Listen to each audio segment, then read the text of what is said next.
with Euro members around the world finding out how they are coping with the coronavirus pandemic. I am going to introduce you to Anna Kavelj of Elite Woodhams Relocation, based in Sydney, covering the whole of Australia. Just bear in mind that this video was recorded on Tuesday the 31st of March, and so, as we know, this is a very fast-moving situation. Things may have changed by the time you see it. We will be repeating these interviews with our members in the coming weeks. In the meantime, over to Anna. Hello, and welcome back to our series of interviews with Euro members across the globe during this extraordinary time we are collectively living through.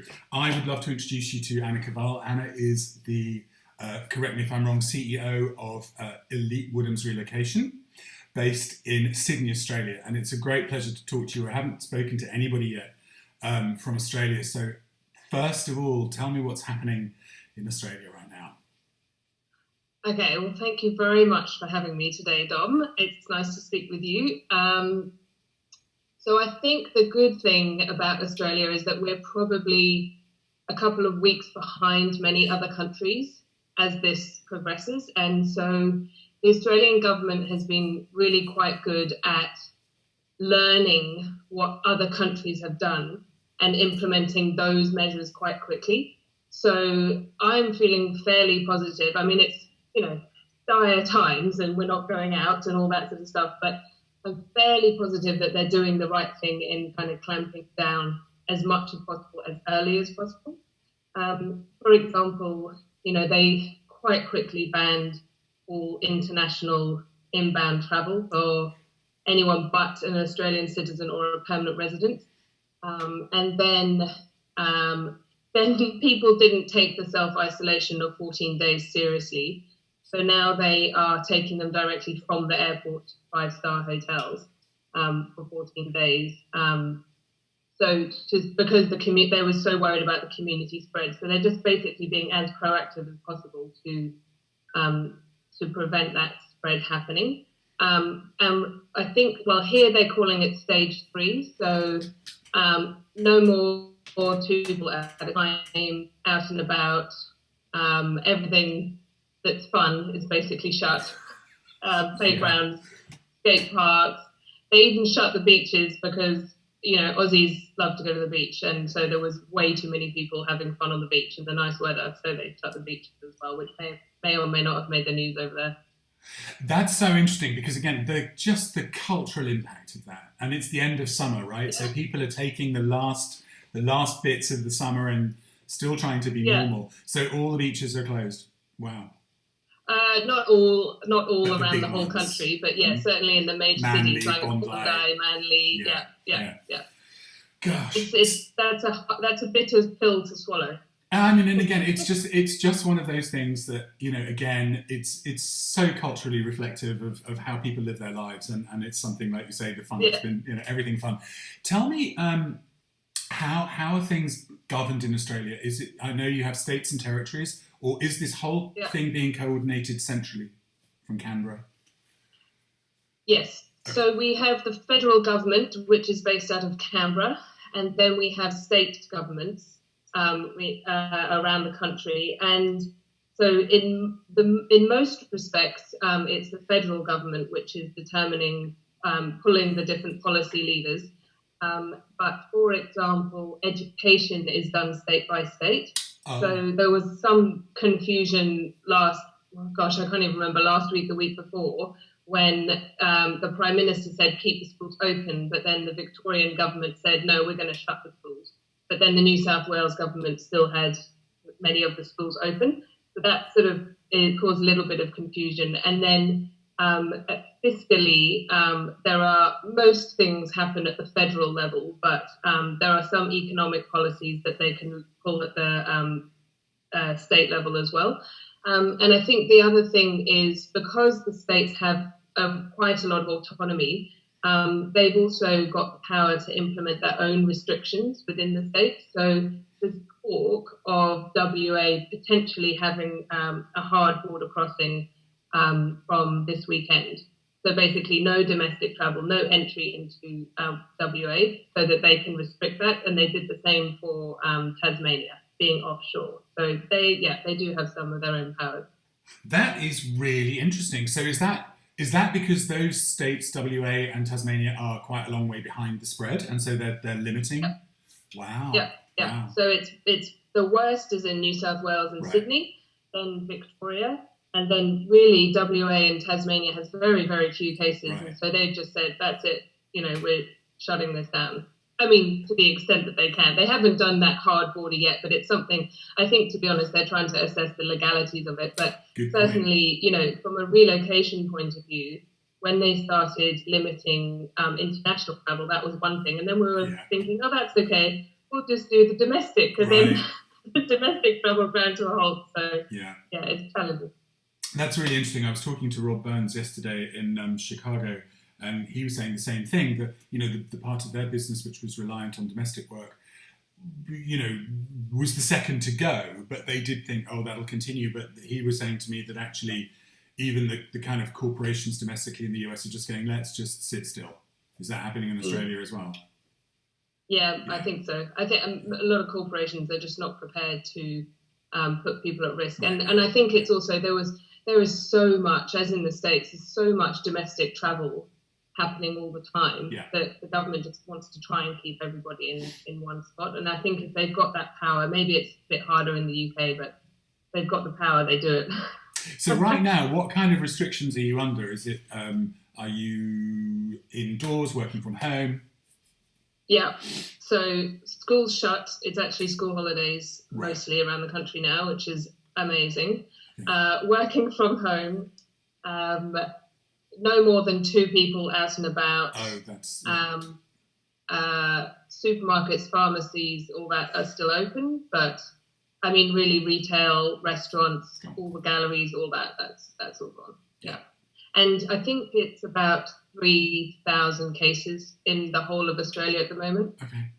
So it's pretty restrictive, but I mean, it's, the measures that they're choosing to take. Designed to try and stop the spread. I mean, it's just surreal, isn't it? I mean, we've been having these conversations for a couple of years. It's just surreal, just saying the galleries are all closed and the shops are all closed. It's just, it's... So tell me, when did you have to start working from home, and how was it implementing that kind of continuity planning? Yeah, so I called it on Friday the 13th, actually. Oh, you did? And 2 weeks ago. And it's April Fool's tomorrow, so maybe I'll wake up tomorrow and it'll all be over. So Friday the 13th was when we decided that our people wouldn't go in as of Monday, and that was actually prior to the government saying that this must happen. And actually, it was really interesting because we are a small company and we're cloud-based and we're pretty agile. It was really not bad to implement the continuity, business continuity plan at all. Having done the EGQF, we had it there ready, and it was great. I mean, I had friends that work at huge banks here, and the banks were saying, "Do not work at home because our servers can't handle it." So I was quite proud of us that we were able to do it quite quickly. Yeah. I'm really glad that worked out well. And how is the team coping with that, and how are you communicating with each other? So because we've got offices in Melbourne and Sydney, and then we've got consultants all over, we're already pretty used to video con calls and all that sort of stuff. I do a lot more travel Sydney, Melbourne normally, so obviously being housebound, that's changed.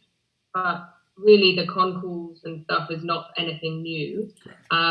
Obviously, I think it was quite funny. I used to always get requests for sort of flexible working and can I work a day at home? And now everyone's forced to work at home. Everyone's desperate to go back to the office. But, I mean, it's not great. It's from the perspective of it's challenging to try and do, to do serious work with children around is a challenge. And for those that have elderly parents or family members with illness, it's an anxious time, right? So I think the most important thing is that we just keep in touch. And being in the industry that we're in and being such loving, caring people that we are, I don't think that's too hard, really. And I would say that it's been great to have the other Relocate partners in the Asia Pacific region on WhatsApp. What are you guys doing and what measures are you taking? And nice to know you're not alone. I totally agree. I mean, I think right from the start, the communication and the connections that we have in this industry is, from that point of view, we're very lucky. As you say, this is a very, very social, very human industry, and we all reach out to each other anyway. But I do think it's great. You're already part of a network, and you guys in Relocate support each other so much anyway. And I think that must be very sustaining right now. And I mean, from that point of view, what are you all doing within that group to kind of stay positive? Because I'm guessing quite a lot of the partners in Relocate have been dealing with this for a long time now. Yeah, so certainly China, South Korea, Singapore, they've really struggled. I mean, I think Shelley is actually still here in Australia, the China partner, because she was here for Christmas or for Chinese New Year and never went back. Right. And that, that must have been extremely challenging. So all we can do is, continue to offer support and advice. And it was really interesting because there was a slight perception that I was the one that was panicking in early March when we started to get this sort of things happening globally. And I remember Yeonju, the president in South Korea, she was like, and Lily in Singapore, they were like, "What are you worrying about?" We put it under control. And I said, that's the difference between the Asian way, the government of, that trust and prompt measures and pretty restrictive measures versus some of the Western culture countries, just slightly more flexible and, took a little bit longer to get into action. But I think that the measures they're taking in Singapore and South Korea are certainly very effective. Yeah. It raises a really interesting cultural question for me, and I'm fascinated by intercultural theory and all that stuff, and we're actually putting a module on the academy about it. But when you look at the response of collective societies like South Korea, Singapore, China, and the response of individualistic societies like America, particularly the UK, even between the America and UK, the response has been so dramatically different. Yeah.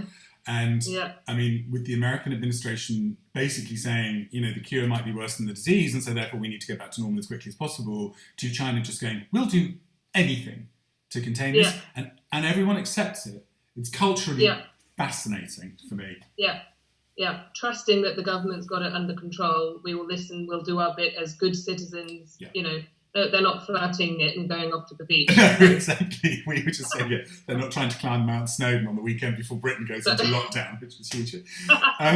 So in terms of, like I say, I think the communication and, continually connecting keeps you guys all positive, right? At the moment. Yeah. And the thing is, I think, I literally became MD of EWR on the 1st of March. And then by the 13th of March, I had sent everyone home to work in a lockdown situation. It wasn't quite what I signed up for. No. But, through adversity, you certainly pull together. And whether or not I'm stubborn, I think every cloud has a silver lining. So there's so much that we can get done and stuff. Yeah. There is, I agree, and it is just, that is so surreal, isn't it? You take over a new role, the excitement, everything that goes with that, and then bang, the whole world shifts in a week. I mean, yes. So listen, tell me, how, talking about the Australian governmental response, are you yet hearing of business subsidies, tax cuts, any assistance for business right now in Australia? Is that starting to roll out? Huge. Right. Absolutely massive. I think they've committed something like 16% of GDP, which is massive. It's 320 billion. So we're only a country of 24 million. That is unprecedented, Yeah, and I think the government's actually, really galvanised and come together. Australian politics had a bit of a bad reputation of basically just keep sacking your prime minister when you don't like him and get another one in, and also the sort of infighting between the bipartisan nature of politics and the federal versus state, so it didn't have a great reputation. But I think, it's been a pretty tough time for Australia. We had the disastrous bushfires just horrific, over Christmas and New Year. And so now they really are coming together and they're pulling all the levers they can, and the state and the federal governments are working together. And so I think they're doing, a really great job. There's, they've exempted payroll tax in Victoria. They've made a job keepers subsidy, so for employers to keep people on. They'll be paying $1,500 a fortnight per employee, which is, it must cost them a fortune, but they're doing what they need to do to keep everybody in employment. So we'll obviously be taking advantage of absolutely everything that's out there for us. So, and I also applaud them I listened to some of your previous interviews, and there was not reticence, but sort of, a little bit of cynicism as to can they actually pull it off and how you're actually going to get hold of it. But they're trying to make it as simple as possible, as in go online, press this button, it will happen. So we hold out hope that it will actually happen. Yeah. I mean, certainly that's what they're trying to do here, and it's interesting how, again, Tad was saying yesterday that some IT company somewhere is making a fortune out of the government doing this kind of thing, but I bet they will have it in place anyway. But the thing is, like you say, it has to be simple and it has to be fast, and I think that's what it's really interesting to hear how your government is responding, having looked at how Germany responded, how France responded, how the UK, everyone's kind of looking at what everyone else did and replicating, which is, And the speed at which they're able to turn this kind of thing around is just unbelievable. And unfortunately, we've had such long queues at Centrelink, which is, I don't know what your equivalent would be, where people are sort of, people who would never dream of claiming unemployment benefits. And so it's been absolutely inundated. So now the government literally just last night said, okay, now it's a job keepers subsidy. So keep everybody in employment if you absolutely can. Hopefully that will go some way to helping things. I would love to come back to you in a couple of weeks and do this again and see where we are then. I think, there's obviously, from everyone I've spoken to, and I'm sure it's the same for you, the uncertainty of how long this is going to go on is the big thing, right? For you, your teams? Yeah, I think so. I mean, having just merged the business, I have a to-do list as long as my arm. Right. So even if it is quiet, I can certainly do things. And, we're doing stuff in the Pacific, and so we can continue to sort stuff out there. And, all the virtual programs. And to be honest, we have quite a number of direct corporate clients here. And when we were calling them up saying, hey, can we help you with this, that, and the other, they were just so thrilled that somebody was thinking of, what they needed. And then, of course, you come up with one solution, and then the next day that gets kiboshed by, another rollout from the government. But I think it is the uncertainty of not knowing how long it's going to go on for. And you talk in the market, and you hear all these different scenarios, but you can't possibly know what it's actually, how long it's going to go on for. But we'll be very, cash is king. We will monitor the cash flow very, very carefully, and we will keep plugging away at it. So, because I genuinely think that when we do come through it and the restrictions are relaxed, I think there's going to be a flood of work happening. I couldn't agree more. In fact, Tad's just writing to every member of Euro Today individually and saying exactly that. Where you can access things to keep going when this ends. The need for our industry to resume itself fast and big is going to be phenomenal to rebuild commerce, to rebuild economies. You're right. Yeah. There's a lot of things, and I think because this has been a medical crisis, not a financial crisis as such, there's a lot of people waiting to go, and strategically businesses want to be in locations and they just can't get their people there at the moment. So as soon as they can, they will. So we need to be there and be ready. Absolutely. I mean, you're absolutely right, and that's a very nice positive note on which to end. But like I say, brace yourselves. Quarter 3 and quarter 4 are going to be busy. Listen, it's been such a pleasure. It really has. You've lifted my spirits, brightened my day. We'll come back together in a couple of weeks, see where we are then. Excellent. But in the meantime, may have aged 10 years. Don't say, believe me. Thank you so much. It's been an absolute pleasure talking to you. Thank you so much, Dom. We'll catch up soon. Take care. Stay well. Stay safe. Thanks. Bye-bye.